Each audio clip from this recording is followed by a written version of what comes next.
C'est Rick. Aujourd'hui, il ne voulait pas être filmé. Tu as cliqué sur sa vidéo. Maintenant, il ne voit plus rien. On lui a couvert les yeux pour 30 jours. Il porte de solides lunettes noires. Elles ne laissent rien voir. Rick doit les porter 24 heures sur 24, même la nuit. Il vit désormais aveugle. Pendant les premières minutes, Rick reste immobile. Il ne peut pas s'orienter. Il fait un pas et trébuche aussitôt sur une chaise. Tout autour le terrifie. Rick rampe lentement le long du mur. Il cherche à savoir où il est. Son appartement familier est devenu un espace étranger. Les mains de Rick sont devenues ses yeux.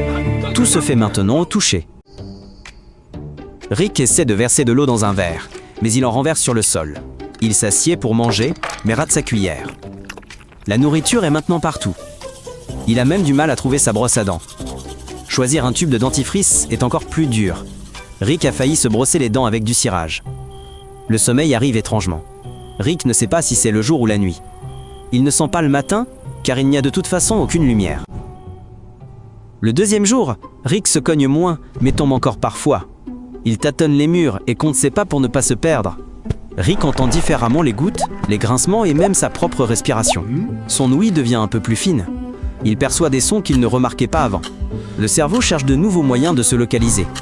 C'est la neuroplasticité, la capacité du cerveau à s'adapter aux nouvelles conditions. Des études montrent que la zone visuelle des aveugles sert à d'autres sens. Rick voit maintenant, mais avec les yeux, les oreilles et son imagination.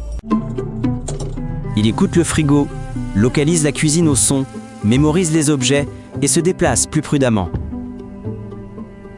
Le troisième jour, Rick essaye de sortir. C'est une première vraie peur. Un casque de navigation vocale l'aide à avancer. Chaque pas est un saut vers l'inconnu.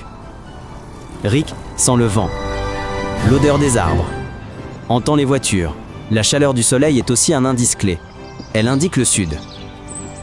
Rick avance lentement mais sûrement, sans paniquer. Il rentre chez lui, plus fatigué que d'habitude. Son cerveau est surchargé. Au quatrième jour, Rick se trompe à peine dans l'appartement. Il fait lui-même des pâtes.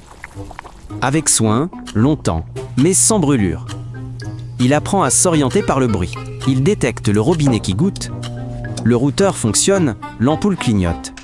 Rick distingue mieux les textures de la pièce. Il les reconnaît par le toucher, le son ou la température. Il s'essaye même à des exercices. Il marche sans toucher les murs. Il assemble des mini-constructions au toucher. Au début, il échoue. Mais après 2 semaines, il résout déjà des énigmes simples. Au 20e jour, Rick ne tombe plus, ne manque plus sa cible et ne panique plus. Il ne veut même plus enlever ses lunettes, tant il est habitué aux sensations et à sa concentration accrue. Il peut maintenant localiser une personne dans la pièce rien qu'au son. Par les odeurs, il devine ce que son interlocuteur a mangé au petit déjeuner.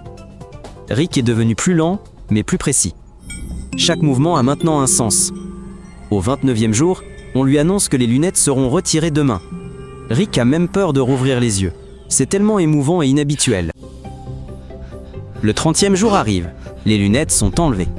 La lumière frappe ses yeux. Rick plisse fort les paupières. Tout est trop rapide et lumineux. Rick voit de nouveau.